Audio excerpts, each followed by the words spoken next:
دیگه او خرس چه خرس بزرگی هم.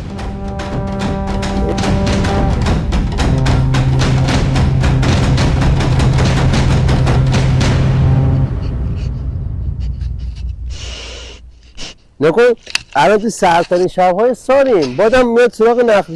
چقدر بزرگیه. ایول ایول اومد بالاخره.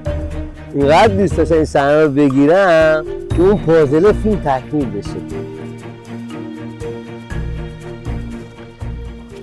این خرمای گونه آل مهتریه. اولین گونه‌ای که میوهش خب به رطب تبدیل میشه. تنه درخت آل مهتری تنه باریکی داره نسبتا و رشد قدیش هم نسبت به گونه‌های دیگه نخل این مقدار بیشتره. چندین ماه خب وقتی که خرما یا رطب تو زیستگاه نیست، خرس سیاه خیلی منتظره که هر چه زودتر رطب برسه و اولین گونه‌ای که خب رطب میده آل مهتریه و همیشه آل مهتری اولین گونه‌های نخل که خرس میره بالاشون و مردم محلی یه مثالی دارن میگن که آل مهتری اجاره خرسه. یعنی میگه ما اصلا آل مهتری رو نمیخوام، تا آل مهتری بیاد همه خرسا میرن میخورنش. و این درخت هم اگه دقت کنین شاخه‌هاش مشخصه که چندین ماه خرس رفته بالا و از میوهش تغذیه کرده. و جالبه که من پارسال نشسته بودم اینجا کمین که از خرس سیاه بالای نخل عکاسی کنم، خوابم برده بود، بالا اون صخره بودم. بعد دوستم گفت که مرتضی بالای نخل چیزی داره تکون میخوره، نگاه کردم یه سمور سنگیه. اومد چند تا خرما رو همونجا خورد و یه دونم تو دهنش گرفت رفت تو سوراخش که یه عکس خیلی خوبم تونستیم ازش بگیریم که خرمای آل مهتری تو دهنشه. آره ببینید اصلا کف دره خیلی پایین‌تر بوده قبل اینکه درخت‌ها بکارن. این درمانی که درست کردم باعث شده کف دره خاک جمع بشه، یه بستر صافی از خاک حاصلخیز جمع بشه که این نخل رو توش کاشتم. این رگ بالاش رو امسال چیدن این سنگا رو که بارندگی جدید که بشه خاک جدید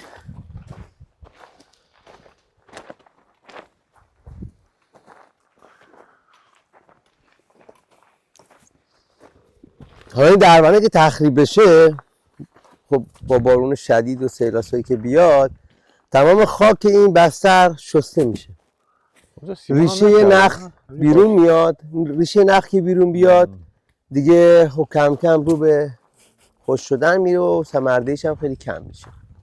با شکسته شدن مثلا خود این دربنه کلن خاک بستر این دره تخلیه شده و ریشه های این درخت رو ببین چجوری زده بیرون. الان این درخت تا چند سال دیگه خوش میشه. الان خود همین درخت رو ببینید چندین پاجوش نهال داره و خوش شدن مثلا این درخت واقعا چقدر میتونه به ضرر خرس سیاه زیستگاه منطقه باشه.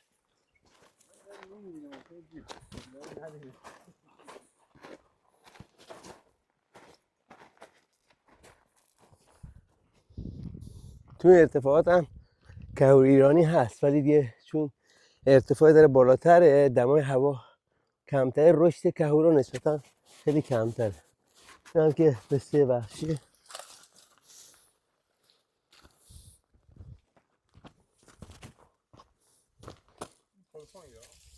ها؟ آره گلخن کسودن.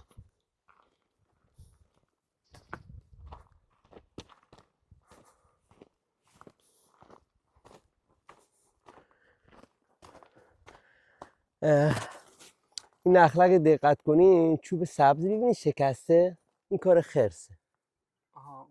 آره خرس رفته بالاش برای تغذیه، وقتی میخواد بره بالا یه چند تا شاخه‌ها رو خورد میکنه که یه نشیمنگاه بهتری داشته باشه. این تو چند ماه گذشته دیگه این هم چند تا پسر اومدن اینجا برای کندن پنیر نخل، یا آتیشی روشن میکنن کل این نیزار میسوزه. این درخت نخل هم سوخته، دوباره بعد 2-3 سال دوباره رشد کرده.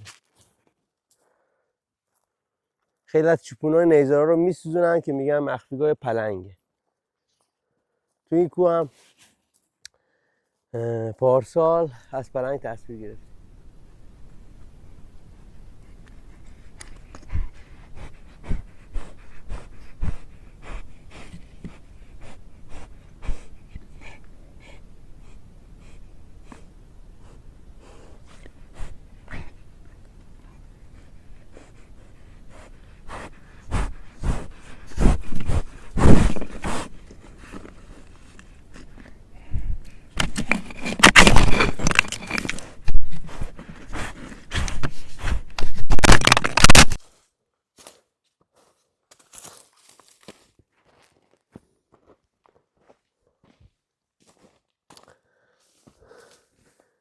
این یکی از دربندهای پروژه بود که بخشی از دربند شروع به تخریب کرده بود و اگر ما اینو درست نمی‌کردیم اولین بارندگی شاید کل دربند تخریب میشد که خیلی هزینه بیشتری میتونست داشته باشه که کل دربند ساخته بشه. خب به خاطر پرشیب بودن دره‌های اینجا زمین صاف برای کشت تو صدها سال قبل نبوده اصلا. مردم با همچین سازه‌ای می اومدن درست میکردن به نام دربند که پشت دربند بارون وقتی که میاد رسوبات خاک بیاد جمع بشه. خاکی که جمع میشد یه بستر صافی شکل میگرفت برای کاشت درخت یا حتی برای ساخت خانه و کپری که زندگی میکردن. الان پشت این دربند که بریم میبینیم چه زمین صافی شکل گرفته و نخلستانی که واقعا خیلی نعمت بزرگی برای خرس سیاه و هم مردمی که از این نخل‌ها استفاده میکردن. این دربند هم یه مرحله تخریب شده، یعنی شاید 30-40 سال قبل. اگه دقت کنید جنس اون اولیه جنس دیگه بوده دربند، بعد 30 سال قبل دوباره این دربند رو درست میکنن تا اینکه از 3 سال قبل شروع کرد به تخریب دوباره که ما اومدیم اینو دوباره درست کردیم که وقتی بارون میاد بارون خیلی سیلاسایه نمیشه یه لایه کوچیک درست کنیم، باید از پشتش حداقل چند متر عمق داشته باشه و آب و هدایت کنیم یه جوری که خیلی فشار زیادی به دربند وارد نشه، چون دربندی که قدیم درست میشه تو چند سال درست میشد ولی ما داریم تو 10 روزی دربند چند ساله رو درست میکنیم. به خاطر همین باید خیلی محکمتر باشه که بتونه اون فشار آب رو تحمل کنه. خیلی از نخل‌ها که شما ملاحظه میکنید چندین سال هرس نشدن. وقتی درخت هرس نشه خب قطعا تو بخش ثمردهیش تاثیر داره و خب نخل هم در کل اگه بخواد ثمردهی خیلی بهتری داشته باشن باید بارورش میکنی، یعنی شما باید اون خوشه های درخت نر نخل رو لای خوشه های درخت ماده بذارن، ثمردهی خیلی بهتری میتونه داشته باشه. اگه ما بتونیم بعد از ساخت دربند هامون حداقل یک بار این درخت ها رو هرس کنیم، حداقل تا چند سال دیگه نیاز شاید به هرس نداشته باشن و این کار هم خود مردم محلی انجام میدن که ما میتونیم این کار با کمک اونا انجام بدیم. خب اومدیم به زیستگاه خرس سیاه در کوههای رودان در استان هرمزگان در خدمت آقا مرتضی هستیم. امروز کلی گشتیم این دره رو. کوههای اینجا خب دره‌های مختلفی داره که از قدیم الایام دره‌ها رو به این صورت که میبینید سنگچین میکردن که به زبان محلی میگن دربند یا همون دربند. سنگچین میکردن، سیلاب هایی که از این رودخونه در اثر بارش ها سرازیر میشد پشت این دربند ها جمع میشد و اقدام به کاشت نخل میکردن. خب قدیما این نخل رو خیلی استفاده میکردن، اینجا زندگی میکردن و سالهاست که حالا با شهرنشینی اینها مهاجرت کردن، کمتر استفاده میشه و این نخل دارن از بین میرن. حالا ما چرا تصمیم گرفتیم که با کمک آقا مرتضی، البته ایشون مدت هاست که روی این مورد کار کردن و ما هم میخوایم کمکشون بکنیم که این دربندها احیا بشه، به خاطر اینکه یکی از در واقع غذاهای اصلی خرس سیاه در این منطقه همین خرماها هستش که امیدوارم که با کمک شما عزیزان بتونیم قدمی برای حفظ حیات وحش به خصوص گونه در خطر انقراض خرس سیاه برداریم و بتونیم یه تعداد از این دربندها رو احیا بکنیم. خب آقا مرتضی اگه صحبت خاصی دارید؟ نه صحبت کامل شما خب کامل بود. نحوه کار چطوری اینجا کار انجام میشه؟ خب جایی که دربند میخواد احداث بشه، جایی که قبلا دربند بوده ولی تو این چند سال اخیر به خاطر که ترمیم نشده و مراقبت نشدن تخریب شدن، ما باید همون مکانها رو دربنداشو دوباره خب بسازیم.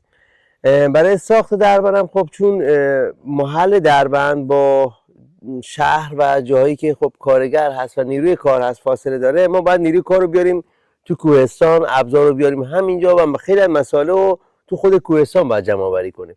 اگر ما مثلا تو محیط شهری بودیم 2 تا کامیون سنگ می‌آورد خالی می‌کرد 2 روزه، خب ما میتونیم سنگچین رو یا این دربند رو درست بکنیم. ولی تو کوهستان اینجوری نیست، شما باید با فرغون با دست سنگ ها رو جمع بکنید از تو این دره ها. شاید تایم زمانیش خب خیلی بیشتر میشه، هزینه‌ش هم بیشتر میشه، ولی مهم اینه که ما دربند اینجا که نخل‌ها هست و زیستگاه خرس سیاه باید این کار رو انجام بدیم.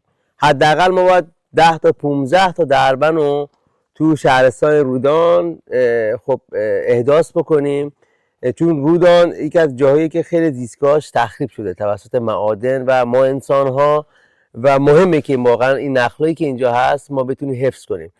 اگه ما نهال نخل رو بخوایم بکاریم تا به ثمردهی بخواد برسه حدود 7 سال طول میکشه، ولی الان ما خب شاید چند صد نفر نخل داریم تو این کوه که نخل‌های جوانی هم تا 20 سال دیگه هم شاید این نخل‌ها ثمردهی داشته باشن و واقعا سرمایه خیلی ارزشمندیه که ما میتونیم فقط با ساخت این دربندها این نخل‌ها رو حفظ کنیم، هم برای خود خرس سیاه هم برای مردمی که بخوان از این نخل‌ها استفاده کنن. خب آقا مرتضی یک داستان زندگی داره که اگه دوست داشت بعداً برامون توضیح میده که چی شد که به این سمت کشیده شدن و زندگیشون رو یه جورایی وقف حفاظت از حیات وحش کردن. فیلم های خیلی خوبی گرفتن از خرس و پلنگ که منتظر یک بازنشری هستیم در آینده بتونیم تماشا بکنیم و لذت ببریم. و یکی از کارهای جالبی که آقا مرتضی میکنن، خب البته یک مؤسسه هم دارن به نام مؤسسه حیات وحش هرمز، حامیان حیات وحش هرمز، حامیان حیات وحش هرمز که خودشون تأسیس کردن، چند ساله دارن به صورت اختصاصی ویژه روی خرس سیاه فعالیت میکنن. قبلا هم ما در خدمتشون بودیم، در حد تمام کمک کردیم، کارهایی انجام میدن که واقعا شاید به چشم در نگاه اول خیلی ساده بیاد، ولی وقتی میای تو بطن کار ریز میشی، این کاری که دارن انجام میدن هم میتونن نفع جوامع محلی رو داشته باشه، یه اشتغال زایی داشته باشه که بتونن کارگرایی که اینجا کار میکنن، باغدارا میبینن که ما مردم داریم برای حفظ در واقع حیات وحش کمک میکنیم، یه نفعی هم برای اوناست. یه کارهای در واقع چند جانبه که خیلی با ارزشه و به نظرم خیلی پایدارتر از شاید خیلی از کارهای نمایشی دیگه باشه. امیدوارم که بتونیم در حد تمام کمکشون بکنیم. از شما هم خیلی درخواست داریم که همچنان به نظر طبیعت کمک بکنید که در کنار مؤسسه حامیان حیات وحش هرمز و آقا مرتضی آریانژاد بتونیم قدمی برای حفظ طبیعت برداریم.